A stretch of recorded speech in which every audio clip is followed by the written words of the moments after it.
Mercosul, a grande promessa de uma integração sul-americana, com os objetivos de propiciar uma cooperação entre as nações latinas para gerar oportunidades comerciais e ampliar as dimensões da cidadania. Um sonho regionalista que sempre esteve presente na República Bolivariana da Venezuela, um país com grande potencial que se rege pelos princípios da integridade territorial, cooperação, solidariedade, concorrência e corresponsabilidade com os seus parceiros, e baseia sua herança moral e os seus valores de liberdade, igualdade, justiça e paz internacional na doutrina de Simão Bolívar, o libertador, o herói nacional venezuelano que lutou pela independência da América Latina e pela cooperação regional dos países da América do Sul. A partir da década de 20, a Venezuela se consolidou como uma potência econômica, especialmente devido à exploração e exportação de suas vastas reservas de petróleo.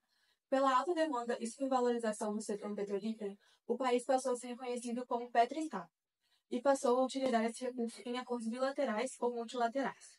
Um caso interessante da petrodiplomacia é a missão Bairro Electro, em que a Venezuela oferecia barris de petróleo a preços vantajosos para Cuba, em troca de receber médicos e professores que ajudassem em assistência para as políticas sociais bolivarianas.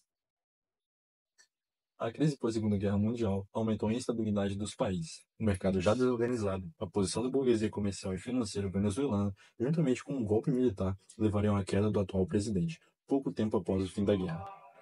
Assim começaria o chamado movimento de democratização na Venezuela, que pôde ser visto como uma consequência indireta do ambiente político global do pós-guerra, com o mundo questionando regimes autoritários e pressionando por democracia. Mas foi ali, em 1958, que um pacto chamado Ponto Fijo se estabeleceu. Tinha a pretensão de reduzir as diferenças ideológicas entre os seus signatários e lançar as bases para uma convergência de interesses que tinha como ponto de apoio o domínio do aparelho do Estado, garantindo alternância no poder, saindo do histórico de opressão que o povo passava. Foi apenas 30 anos depois, em 1989, que apareceu a figura de Hugo Chávez, um dos nomes mais importantes da história de nosso país. Em meio a protestos contra o aumento do combustível, passagens, um evento chamado Caracaço aconteceu. O então presidente Carlos Andrés Pérez recorreu aos militares para se proteger, mas não impediu que cidadãos fossem mortos, mostrando a frustração da população com a pobreza e violência policial, cobrando por condições melhores de seus direitos e uma democracia que envolva a população como um todo. Hugo fazia parte de um grupo militar de esquerda, mas acabou sendo preso no acontecido. Em 1998, Chávez venceu a sua primeira eleição. Chávez foi a figura que deu nome ao chavismo, que se converteu num culto à personalidade carismática do novo presidente, e também no apoio a uma agenda econômica estatizante e centralizadora, conhecido como socialismo do século XXI. Em contraposto com os últimos governos, ele implementou uma série de reformas sociais, econômicas e políticas que buscavam reduzir a desigualdade e aumentar o acesso a serviços básicos. E seus programas ajudaram a melhorar as condições de vida para muitos venezuelanos. O governo de Chávez também se concentrou na promoção da identidade nacional e na valorização da cultura venezuelana, algo que havia sido negligenciado por administrações anteriores. Por conta de seus grandes feitos, Chávez sempre foi alvo de críticas. A oposição convocou um referendo em 2004 para revogar o mandato de Chávez. Com a derrota, eles se retiraram das eleições legislativas, alegando que o chavismo havia tomado o país e eleições democráticas e limpas não existiam. Mas a população, se vendo presente como cidadã na política, criava conselhos comunais e diferentes formas de organização comunitária. Percebeu que não passavam de mentiras. De 2011, Chávez passou por diversos problemas de saúde, tendo uma remoção de tumor no país de Cuba. Tendo sua doença agravada, Chávez chegou à morte. Foi ali que assumiu então Nicolás Maduro a presidência da Venezuela. Em 2006, ocorreu o processo da entrada da Venezuela no Mercosul, o qual ficou estagnado até 2012 pelos vetos do governo do Brasil até 2009 e Paraguai até 2012, ano em que o país foi suspenso do bloco pelo impeachment do presidente Fernando Lugo, e assim foi possível a adesão da Venezuela legalmente. Foram 4 anos de trabalho e colaboração para a integração dar certo. Anos curtos que não foram previstos, pois esperávamos tomar posse da presidência pro tempore no ano de 2016 e continuar com os avanços de transbordamento para outras áreas de objetivo do Mercosul. Porém, na realidade, fomos impedidos devido à suspensão. Venezuela é oficialmente um Estado democrático e social de direito e justiça.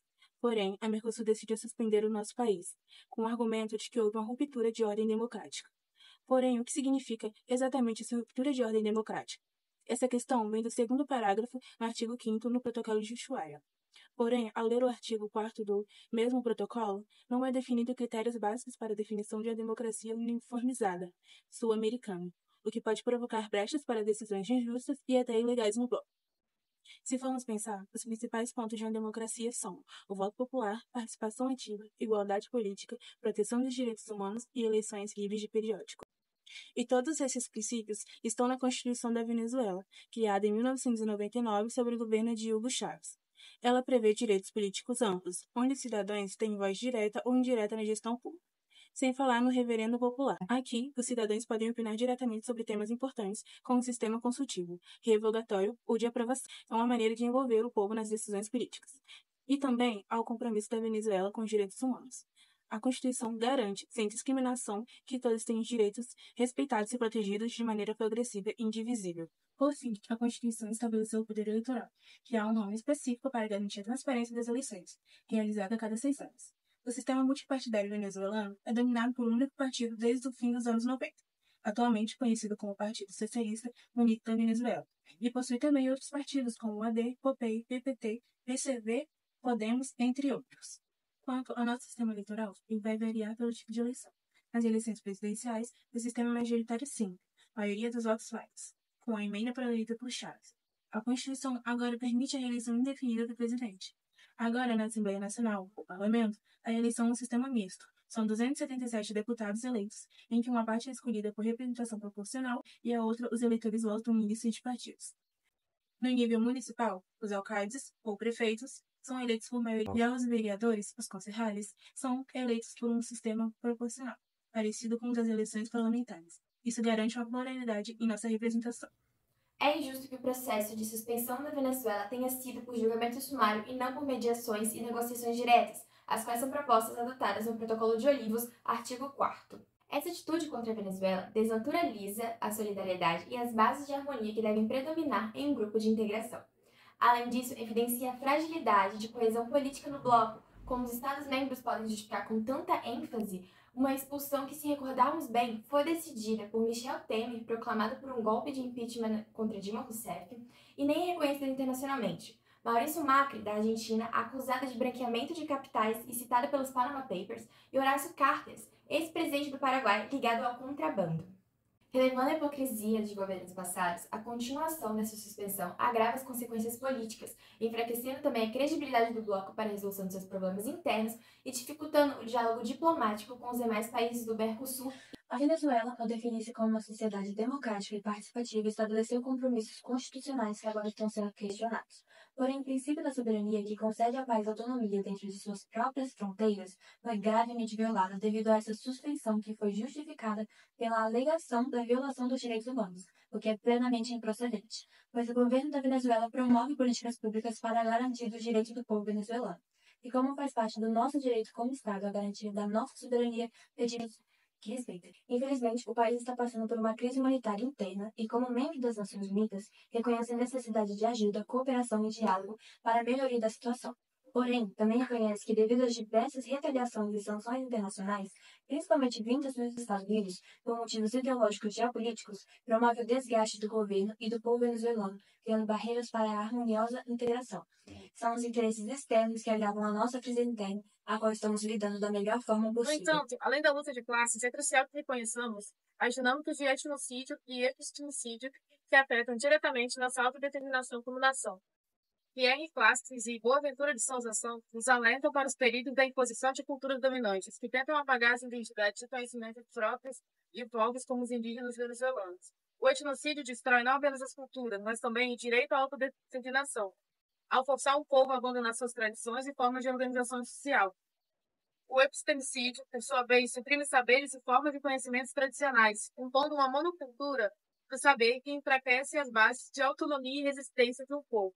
Portanto, ao analisarmos as contradições que enfrentamos, tanto no âmbito econômico quanto cultural, é essencial compreender que a luta pela autodeterminação da Venezuela passa pela valorização de nossas culturas, saberes e formas de organização social. Resistir ao etnocídio e ao epistemicídio é, na verdade, parte da nossa resistência à opressão das forças externas e da dominação do capital internacional. Defendemos uma Venezuela soberana, onde a riqueza gerada por nossas terras e povos seja distribuída de maneira justa e onde nossas tradições culturais, formas de saber, sejam respeitadas e promovidas. Nosso presidente Nicolás Maduro, ainda seguindo as ideias bolivarianas, continua a implementar diversas reformas políticas e socioeconômicas, a fim de garantir melhores condições de vida ao povo venezuelano. Exemplos são as missões Mercal e Robinson 1 e 2, todas focando em áreas essenciais como a saúde, a alimentação e a educação. Mas o próprio também contribui com seus projetos para uma Venezuela próspera, como o Plano de la Pátria, visando o desenvolvimento de uma democracia plena nas dimensões econômicas, sociais, culturais, territoriais. Infelizmente, com o passar dos anos e com as crises mundiais, a economia da Venezuela despencou e, como forma de protecionismo para a proteção da indústria nacional, intensificou políticas de nacionalização, controle cambial e as restrições às importações, em busca de reduzir a dependência das importações e proteger nossa moeda, a Bolívar. A crise econômica e social que a Venezuela atravessa pode ser entendida dentro das contradições estruturais de um sistema capitalista dependente, algo que Karl Marx descreveu como a dominação do capital internacional sobre as economias periféricas. Controlado pelo Estado é uma manifestação do que Marx chamou de capitalismo dependente. A queda dos preços internacionais do petróleo expôs a vulnerabilidade do nosso modelo rentista e as limitações impostas pela estrutura global do capital, que coloca os países, como a Venezuela, em uma posição subalterna. Essa dinâmica não só agrava a crise econômica, mas também gera instabilidade social e política, exacerbada pela resistência das elites empresariais e pelas pressões externas.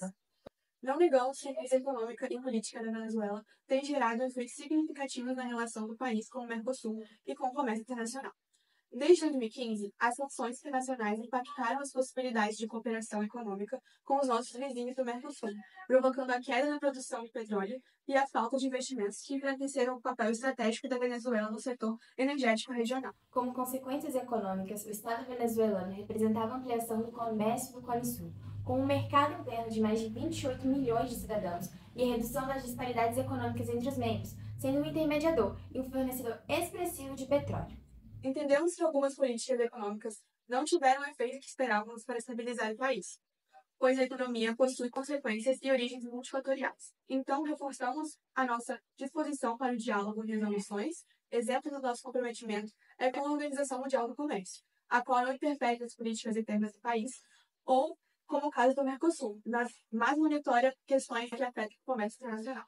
Um caso de arbitragem da OMC foi Venezuela e México em 1996 sobre antidumping, em que o governo da Venezuela reconheceu o recebimento da solicitação do governo do México para consulta sobre uma investigação antidumping envolvendo a importação de tubos de petróleo do México. A investigação foi realizada pela Comissão Venezuelana Antidumping, mas foi encerrada sem imposição de tarifas antidumping, pois não foi constatada lesão à produção interna ou uma relação casual. O governo da Venezuela concordou com a consulta e se dispôs a agendar uma data local para isso, caso as consultas ainda fossem consideradas necessárias. É interessante notar que, segundo o Tratado de Assunção, a prioridade do Mercosul é a integridade econômica e social. A suspensão intensificou a crise, afastando o país de possíveis soluções conjuntas, as quais estamos dispostos a retomar em negociações que no futuro possam garantir a ampliação dos direitos. Outro ponto importante é o Protocolo de Olivos, já mencionado, documento que determina os procedimentos das resoluções de controvérsias. Mas, diante da situação da Venezuela, vemos que é necessário revisar os cumprimentos dos artigos. Diante disso, deveríamos buscar um sistema mais eficaz de solução de controvérsias no Mercosul, pensando em um mecanismo de consulta contínua em que os países se reúnam para negociar mutuamente e resolver os conflitos pacificamente. Nesse sistema, inclui-se um mediador neutro participante da ALADI que facilitaria o diálogo entre os membros, ajudando a evitar tensões que acabem em suspensões ou sanções prejudiciais e para assegurar a integridade do protocolo.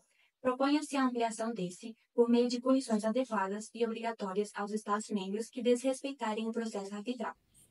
Nós, como representantes da República Bolivariana da Venezuela, estamos à disposição para retomar a discussão sobre a volta do Estado ao Bloco Regional Mercosul, o entendendo como espaço de transformações, práticas discursivas, reconstrução identitária e reafirmação dos valores comuns. Agradecemos ao tempo fornecido e que no futuro consigamos um avanço ao spillover funcional.